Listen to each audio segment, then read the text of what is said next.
Allahumma salli ala Muhammad wa ala ali Muhammad. Allahumma salli ala Muhammad wa ala ali Muhammad.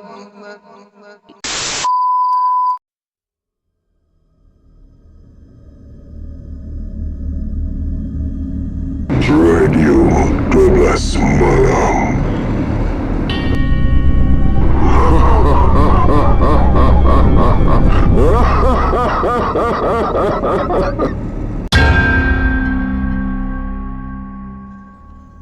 Angin pagi yang dingin dan segar itu membuatkan mata saya semakin layu. Sudahlah badan ini terasa penat. Perjalanan pula hampir 8 jam ke Perlis memang meletihkan. Saya menjeling rakan saya, Sahak namanya, yang sedang memandu van. Dia juga sedari tadi lagi tidak henti-henti menguap. Kalau waktu itu kami diberikan bantal seorang sebiji, memang akan terus lena lah jawabnya. Sahak. Sahak. Aku tidur kejap lah. Nanti kalau kau ngantuk, kau kejutkan aku pula kata saya dengan nada antara dengar dengan tidak. Okey. Sahak hanya menjawab pendek. Sambil melayan angin pagi, perlahan-lahan mata saya tertutup. Baru sahaja hendak terlena, antara sedar dengan tidak, saya terasa yang van seperti melelong-lelong. Tiba-tiba, van berhenti dengan terkejut dan badan saya tercampak ke hadapan. Nasib baiklah kepala saya ni tak terhantuk ke cermin hadapan. Kenapa ni Sahak? Soal saya. Aku terlelap lah. Nasib baik tak ada apa-apa, balas Sahak sambil mengenyih-ngenyih matanya. Aku pun dah tak larat ni. Carilah tempat berhenti mana-mana dulu. Kita tidur dululah. Dah masuk highway ke belum ni? Soal saya. Belum lagi. Aku ni dah terlepas simpang tadi. Depan sana ada satu lagi simpang masuk highway, balas Sahak. Dia terus memandu dan mencari tempat berhenti untuk kami berehat. Tidak sampai 20 minit kemudian, kami pun tiba di tepi jalan yang agak lapang. Sahak segera memakirkan van tanpa berbicara banyak. Kami berdua terus terlelap kerana badan sudah terasa sangat penat. Lagipun tidak sampai 2 jam lagi waktu subuh akan menjelang. Sedang kami nyenyak tidur, tiba-tiba enjin van mati dengan sendirinya. Pada mulanya saya ingatkan Sahak yang mematikannya, tetapi apabila saya membuka mata, saya lihat Sahak tertidur dengan mulutnya ternganga. Saya cuba memejamkan mata kembali, tetapi keadaan dalam van mulai panas. Saya cuba menghidupkan enjin van kembali. Beberapa kali saya cuba hidupkannya, namun masih lagi tidak berjaya. Saya menepuk paha Sahak beberapa kali untuk mengejutkannya. Van tak nak hidup ni, kata saya. Sahak dalam keadaan mamai tiba-tiba sahaja bertempik kuat. Matanya tertumpu keluar sambil jarinya menunjuk ke arah hadapan van. Kau ni dah kenapa ni Sahak? Soal saya. Mata Sahak terbeliak. Badannya tiba-tiba kejang seperti terkena sawan. Saya menjadi panik. Saya menepuk-nepuk muka Sahak beberapa kali. Dia menggelupur seperti ikan yang kelemasan. Keadaannya memang seperti orang yang terkena sawan. Pelik juga. Setahu saya, semenjak saya mengenali Sahak berpuluh-puluh tahun lamanya, tak pernah lagi saya dengar yang Sahak ni ada penyakit sawan. Dari kecil lagi kami berkawan. Kalau dia mengidap penyakit itu, saya pasti akan tahu. Setahu saya juga, Sahak juga bukanlah seorang yang penakut. Mungkin dia dalam keadaan terkejut ataupun ada sesuatu yang mengganggunya. Tapi kalau ada yang mengganggunya, apa dia? Apabila saya memandang ke hadapan, saya nampak seorang wanita berpakaian putih dan berambut panjang sedang berdiri di hadapan van. Rambutnya itu panjang menutup muka. Berderau darah saya ketika itu.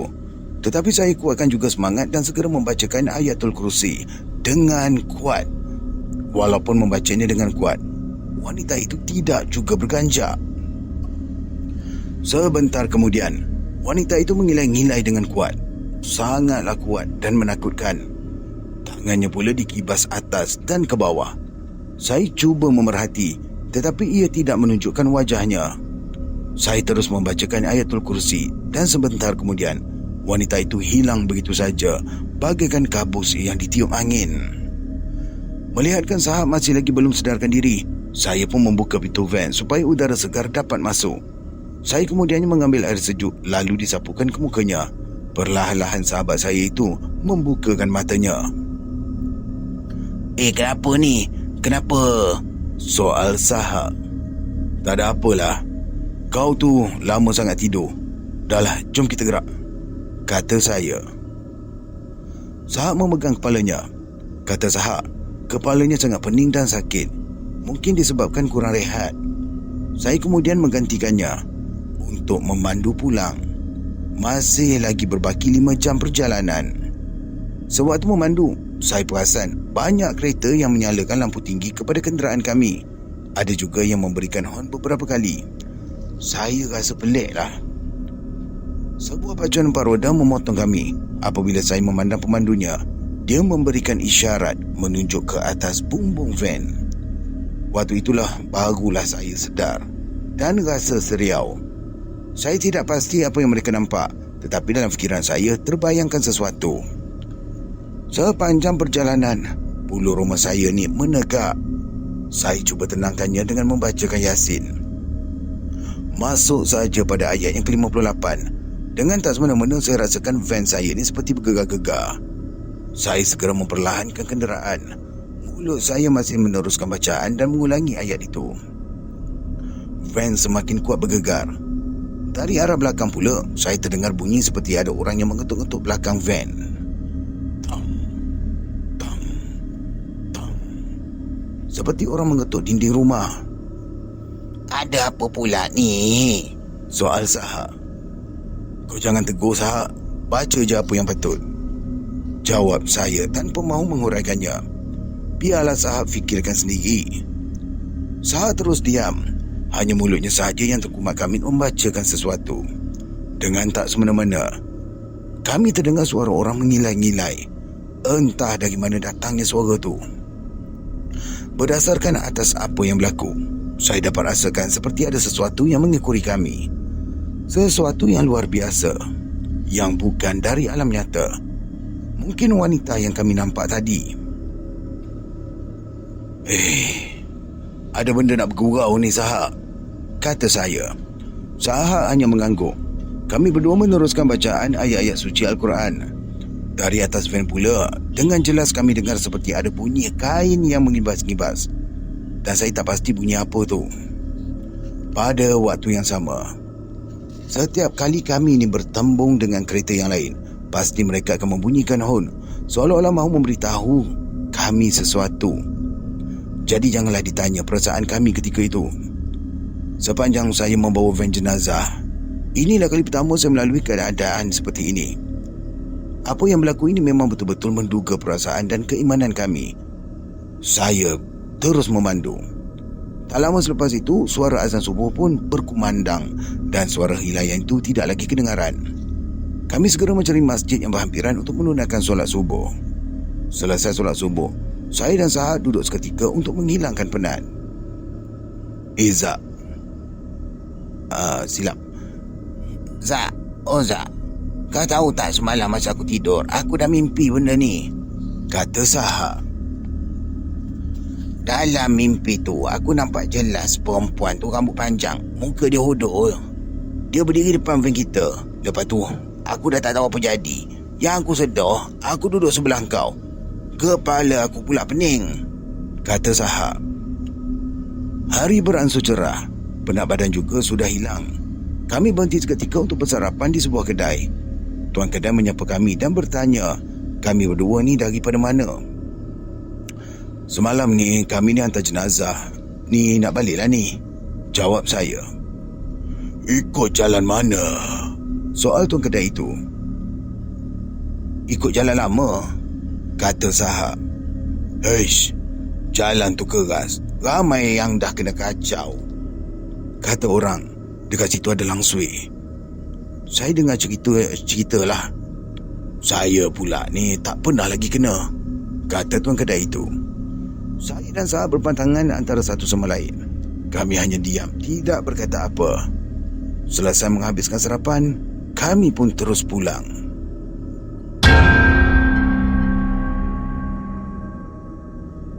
Selamat menghidupkan enjin kenderaannya. Dia membelek-belek dan membetulkan cermin sisi serta kerusi yang baru didudukinya sebentar tadi. Setelah berpuas hati, barulah dia menarik gear dan menekan pedal minyak perlahan-lahan. Beberapa orang rakannya yang berada di situ mengangkat tangan kepadanya dan mengucapkan selamat jalan. Samad tersenyum. Dia memandang ke arah temannya, Anjang, yang duduk bersandar bersebelahan dengannya. Samad menarik nafas lega. Sesekali dia melemparkan pandangan keluar tingkap kenderaan. Jalan raya nampaknya masih lagi sibuk.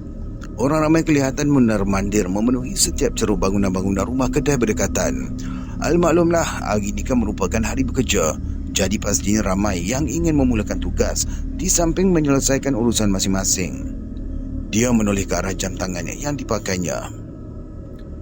Baru pukul 10 pagi. Awal lagi ni, bisik hatinya. Hari ini Samad dan Anjang akan ke Kuala Lumpur untuk membawa jenazah daripada Hospital Kuala Lumpur untuk pulang ke kampung mereka di Air Tawar, Perak. Walaupun bunyinya agak remeh, namun tugas itu sebenarnya cukup mencabar. Calang-calang orang sumpah takkan sanggup melakukannya. Kalau buat soal lidik, rasanya lebih ramai yang sanggup menggali kubur, mandikan ataupun mengafankan jenazah, sebab waktu mereka bersama jenazah amatlah singkat. Habis tugas saja boleh pulang ke rumah, berbanding dengan pemandu van jenazah yang terpaksa mengarungi perjalanan berjam-jam lamanya bersama dengan si mati. Okey, saya mencelah untuk makluman. Kejap, saya ambilkan video kejap. Aduh, tak boleh pula sebab saya tengah rekod. Untuk makluman, sekarang ni kat sini bendera berkibar kuat ni, tapi dekat saya angin tak ada. Macam angin mati pula. Yang kuban-kuban sajalah. Lantaklah, jom kita sambung cerita lagi. Sebab itulah sesiapa yang menerima tugasan seperti ini perlu mempunyai jiwa yang kental serta ada keberanian. Paling penting tidak lemah semangat. Maklumlah, bila bawa jenazah ni macam-macam kemungkinan dan perkara di luar jangkaan boleh berlaku. Masa itulah, tanpa kita sedari, syaitan akan menguji iman kita. Kalau tak mampu hadapi, pasti akan timbul masalah yang lain. Agak-agak pukul berapa kita ni nak sampai Kuala Lumpur ni, Mat? Tanya Anjang. Samad hanya mengangguk-angguk seolah-olah cuba menghitung dalam fikirannya. Kalau tak ada aral merintang, insya-Allah rasanya dalam pukul 2 petang sampailah kita. Harap-harap urusan kat hospital semuanya dah selesai. Tak payahlah kita nak menunggu lama-lama pula dekat sana nanti. Tutur Samad sambil tangannya menggenggam erat steering yang dipautnya. Anjang diam mengetap bibir. Dia juga seperti Samad, berharap urusan di hospital semuanya sudah diselesaikan. Kalau tidak, pasti banyak perkara lain yang akan tertangguh. Dia tak mahu perkara begitu berlaku. Mengikut perancangan keluarga arwah, jenazah akan dikebumikan pada malam itu juga. Jadi, mereka memang tidak punya banyak masa. Segala persiapan dan liang lahat sudah pun siap digali. Sekarang ni hanya tunggu ketibaan jenazah saja. Oh, lupa pula nak bagi tahu. Jenazah yang ingin Samad dan Anjang bawa pulang ini merupakan anak kepada salah seorang penduduk kampung mereka yang meninggal dunia di Kuala Lumpur. Melalui cerita yang mereka dengar, arwah ini terlibat dalam kemalangan ketika pulang daripada bekerja dan meninggal dunia di tempat kejadian. Kemalangan dengan apa dan siapa yang melanggarnya tidak pula Samad dan Anjang ketahui. Mayat arwah kemudiannya dibawa ke hospital untuk dibedah siasat. Kini, Samad diamanahkan oleh keluarga arwah untuk membawa jenazah tersebut pulang dan seterusnya dikebumikan di kampung halamannya. Alhamdulillah, perjalanan mereka cukup lancar pada hari itu. Tidak sampai 3 jam di jalan, mereka sudah pun memasuki kawasan Pekan Paya Jaras. Samad lantas mengambil jalan pintas menyusuri simpang keluar dari Sungai Buloh untuk masuk ke lebuh raya utara dan selatan, seterusnya menuju ke Jalan Duta. Anjang pula dari tadi sudah pun hanyut dibuai mimpi, mungkin akibat keletihan. ataupun tidak cukup tidur kerana sebaik saja menerima perkhabaran tentang kematian tersebut selepas sembahyang subuh pagi tadi. Dia terus pergi ke rumah keluarga arwah untuk membantu menguruskan persiapan jenazah. Kenderaan di lebuh raya tidak begitu sesak. Samad memandu dengan tenang dan penuh berhati-hati. Sepanjang perjalanan tadi, dia perasan ramai pengguna jalan raya yang menghormati dan sering memberikan laluan. Maklumlah, dia memandu van jenazah. Pastinya ramai yang faham dengan tugasnya ketika itu. Sampai sahaja di HKL, Samad dan Ajang segera berjumpa dengan pegawai yang bertugas untuk menguruskan dokumen menuntut jenazah. Rakan-rakan sekerja dan kenalan arwah juga sudah ramai yang membanjiri perkarangan rumah mayat untuk memberikan penghormatan terakhir pada arwah sebelum jenazahnya dibawa balik ke kampung halamannya sebentar lagi. Selesai mengambil barang-barang peribadi milik arwah, beberapa orang kenalan dan petugas hospital membantu membawa masuk jenazah ke dalam kenderaan. Samad dan Ajang memulakan perjalanan menuju ke destinasi di air tawar di Setiawan. Jam ketika itu sudah menunjukkan hampir pukul 6 petang. Van yang dipandu masih lagi belum melepasi kesesakan di Bandaraya Kuala Lumpur. Kenderaan berbaris panjang seperti deretan semut yang pulang ke sarang. Samad mengeluh perlahan. Kalaulah begini keadaannya, mungkin mereka akan lewat sampai ke kampung nanti. Lantas Samad menyuruh Anjang menelefon keluarga arwah untuk memaklumkan tentang masalah tersebut. Manalah tahu, kokok mereka juga terlewat pula sampai nanti. Samad tak mahu ahli keluarga arwah tertunggu-tunggu. Nanti kita balik ikut highway kan? Kita berhentilah dulu dekat mana-mana perhentian rehat. Nanti terlepas pula asar kita ni, kata Anjang sambil mengeliat perlahan untuk melonggarkan sendi-sendinya yang lenguh. Samad mengangguk setuju. Dia pun terfikir perkara yang sama. Hampir 10 minit memandu, akhirnya kenderaan yang dinaiki itu membelok masuk ke perhentian rehat Sungai Buloh. Van diletakkan di tempat yang dihaskan untuk mereka, dan mereka pun bergegas menuju ke surau berdekatan. Samad memandu dengan kelajuan sederhana. Walaupun jalan raya ketika itu agak lengang, namun dia tidak mahu memecah laju kerana menghormati jenazah yang dibawa. Okey, baik, ini dia kisahkan balik selepas dia dah selesai solat asar ya. Lagipun tiada apa yang perlu dikejar kerana Anjang sudah memaklumkan pada keluarga arwah tentang kelewatan mereka. Keluarga arwah pun faham. Mereka sudah beritahu tidak perlu terburu-buru. Pengebumian lewat pun tidak mengapa. Janji semuanya selamat. Anjang melihat keluar tingkap kenderaan. Matahari sudah pun mula melabuhkan sinarnya. Awan gelap memenuhi segenap ruang langit. Nampaknya seperti ada tanda-tanda yang hujan akan turun sebentar lagi. Dia mengerling ke arah jam di tangannya. Baru pukul 7.30.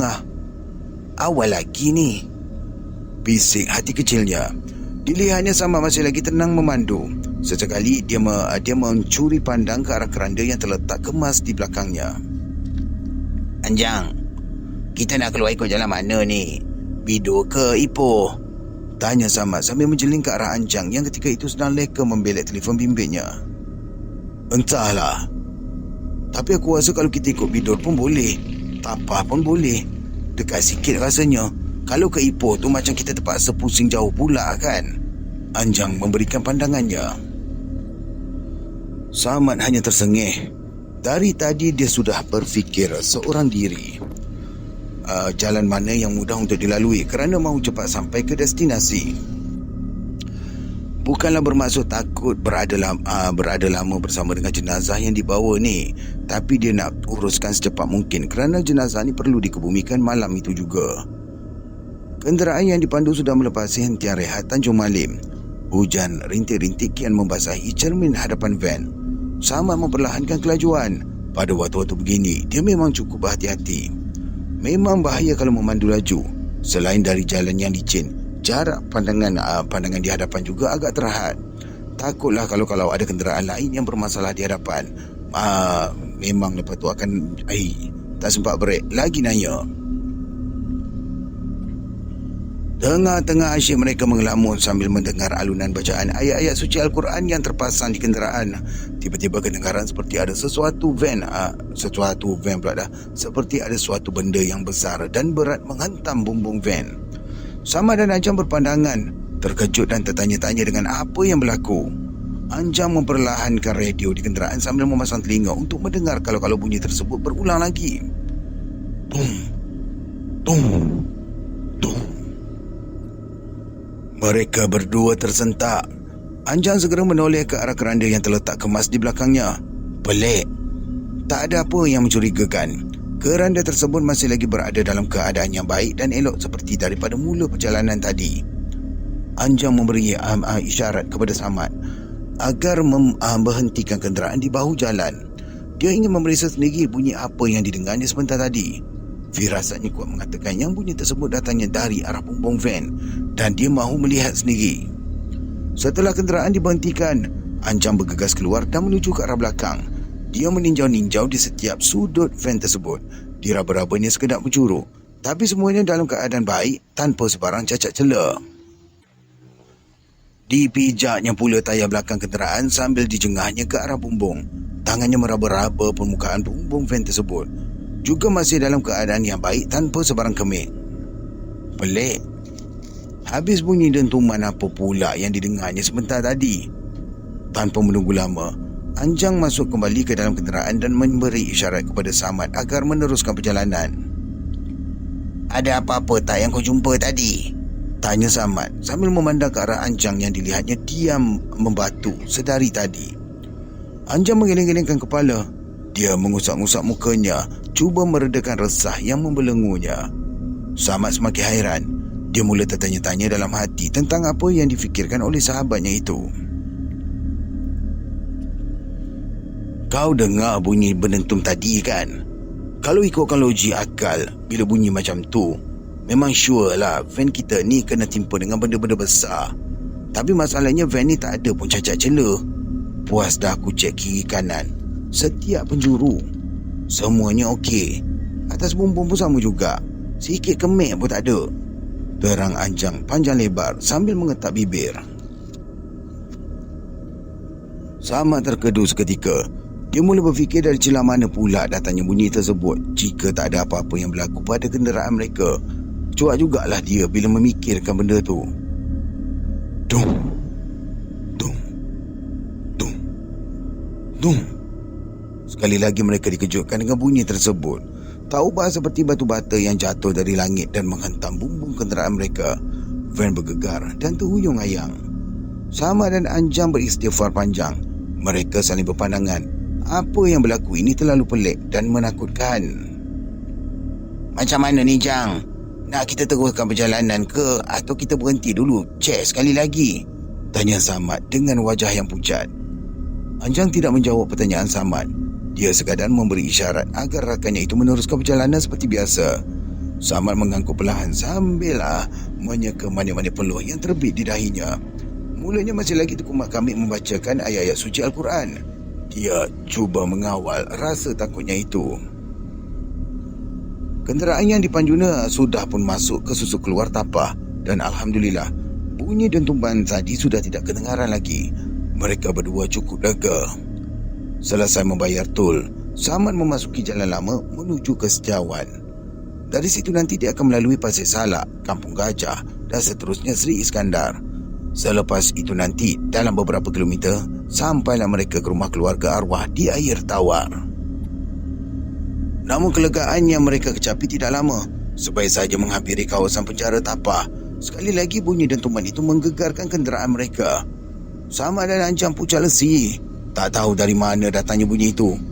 Segeralah Anjang melaungkan azan sehinggakan suaranya kuat mengatasi suara bacaan ayat suci Al-Quran yang memang sedia terpasang di dalam kenderaan. Sebaik saja Anjang melaungkan azan. Seras, seras, seras. Bunyi yang seakan-akan sesuatu sedang mencakar di bumbung van tersebut. Anjang memasang telinga. Bunyi tersebut betul-betul berada beberapa inci sahaja di atas kepalanya. Kumat Kamit mulut Anjang membacakan ayat-ayat suci Al-Quran. Samad masih lagi menggigil memegang steering. Ikutkan hati, nak saja dia berhenti dan melihat sendiri apa yang berlaku di atas bumbung kenderaan mereka ketika itu. Tetapi keadaan sekitar yang gelap pekat membantutkan hasratnya. Tak sanggup pula Samad jika terlihat sesuatu yang di luar jangkaannya nanti. Sila hari bulan macam-macam perkara yang tidak diingini boleh berlaku. Lagipun dia bukanlah berani sangat. Kalau disergah benda itulah kan dari belakang, mahu dipitam yang dibuatnya. Dalam keadaan panik itulah, tiba-tiba Samad dan Anjang terlihat kelibat makhluk seakan kalang sui berambut panjang yang terbang dan berlegar-legar di atas kenderaan mereka. Muka dia tidak jelas kelihatan kerana ditutupi oleh rambut yang panjang. Saiznya pula sebesar manusia dewasa. Hampir beberapa saat ia berlegar-legar di udara dengan hilaian yang menyeramkan sebelum menuju ke hutan sawit berdekatan. Samad dan Anjang ternganga kerana tidak percaya dengan apa yang baru disaksikan sebentar tadi. Mereka berdua terpaku seketika. Sejak hari pertama dilahirkan melihat dunia, inilah kali pertama mereka berdua menyaksikan syaitan di hadapan mata. Kaku tangan Samad memegang steering ketika itu. Kakinya pula menggeletor. Mukanya pucat. Anjang juga seperti Samad, tak percaya dengan apa yang baru berlaku di hadapan matanya ketika ini. Dia tidak menyangka sebelum ini hanyalah mendengar cerita daripada orang sahaja. Entah betul, entah tidak. Tapi kali ini dia saksikannya sendiri. Tidak jauh melepasi kampung Cangkat Petai di Tapah, Samad dan Anjang berhenti minum untuk meredakan ketakutan yang bersarang di jiwa masing-masing. Beberapa orang pelanggan yang berada di warung ketika itu terperanjat dengan kehadiran mereka yang turun dari van yang berisi dengan jenazah di dalamnya. Dua sahabat itu cuba berlagak selambat seolah-olah tak ada apa-apa yang berlaku. Sumpah, ketika ini Samad dan Anjang dah tak hiraukan langsung dengan apa yang orang lain fikirkan tentang mereka. Lantaklah, apa orang nak cakap? Mereka bukannya tahu dan rasakan apa yang dialami sebentar tadi. Mereka berhenti ni pun bukanlah kerana ingin meredakan rasa takut. Mereka berhenti ni pun kerana ingin meredakan rasa takut dengan apa yang baru dilalui sebentar tadi. Tekak yang dahaga telah diisi. Samad dan Anjang meneruskan perjalanan. Mereka tahu pasti keluarga arwah tidak sabar menantikan ketibaan jenazah. Dalam perjalanan pulang itu, dua sahabat itu berjanji agar tidak menceritakan kisah ngeri tersebut kepada sesiapa, wahima ahli keluarga mereka sekalipun. Mereka tak mahu orang yang mendengar cerita tersebut membuat pelbagai andaian yang bukan-bukan pada arwah. Sedangkan hakikatnya jenazah arwah cukup sempurna dan tiada sebarang cacat celah pun sejak dari awal perjalanan hinggalah sampai ke destinasi. Samad dan Anjang percaya apa yang berlaku sepanjang perjalanan tadi langsung tak ada kena-mengena dengan arwah. Semuanya adalah kerja setan yang cuba menguji anak-anak Adam sepertinya. Samad lantas memperlahankan kenderaannya sambil memberikan isyarat untuk masuk ke lorong di hadapannya. Alhamdulillah, lega hati mereka apabila selamat sampai ke destinasi. Dari jauh kelihatan beberapa orang penduduk kampung dan ahli keluarga arwah sudah sedia menanti di beranda rumah. Samad dan Anjang berpandangan sambil menarik nafas yang panjang.